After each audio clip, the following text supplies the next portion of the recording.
നമസ്കാരം.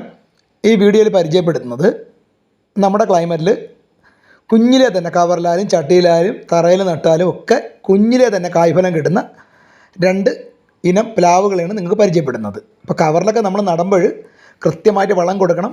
കാരണം മണ്ണിൽ നിന്നുള്ള വളങ്ങളൊന്നും വലിച്ചെടുക്കാനുള്ള കഴിവില്ല, കവറിലാണ് നിൽക്കുന്നത്. അപ്പോൾ കൃത്യമായിട്ട് ഒരു മാസം കൂടുമ്പോൾ വളങ്ങളൊക്കെ ദ്രാവക രൂപത്തിൽ സ്ലറിയാക്കി ഒഴിച്ചു കൊടുക്കുന്നതാണ് നല്ലത്. കുറച്ചുകൂടെ പെട്ടെന്ന് വളം ഇന്ന് കിട്ടാനാണ്. എല്ലാം ചെറുതിലേക്ക് കായ്ച്ചു തുടങ്ങിയിട്ടുണ്ട്.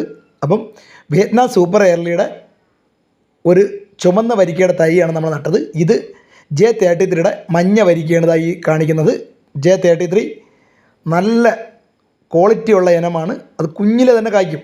ഇപ്പോൾ ഇത് കവറിൽ ആദ്യം ഒരു കാ കൊഴിഞ്ഞു പോയിട്ട് വേറൊരു കാ വരുന്നുണ്ട്. കുഞ്ഞിലെ തന്നെ കായ് വരുന്നതാണ്. അപ്പോൾ നമ്മൾ കവറിലാണ് നട്ടിക്കുന്നത്. നിങ്ങൾ വലിയ ബക്കറ്റിലോ ബേസറിലോ ഒക്കെ നട്ട് വയ്ക്കുകയാണെങ്കിൽ പെട്ടെന്ന് തന്നെ കായ്ഫലം കിട്ടും. വീഡിയോ ഇഷ്ടപ്പെട്ട് കഴിഞ്ഞാൽ മാക്സിമം ഷെയർ ചെയ്യുക.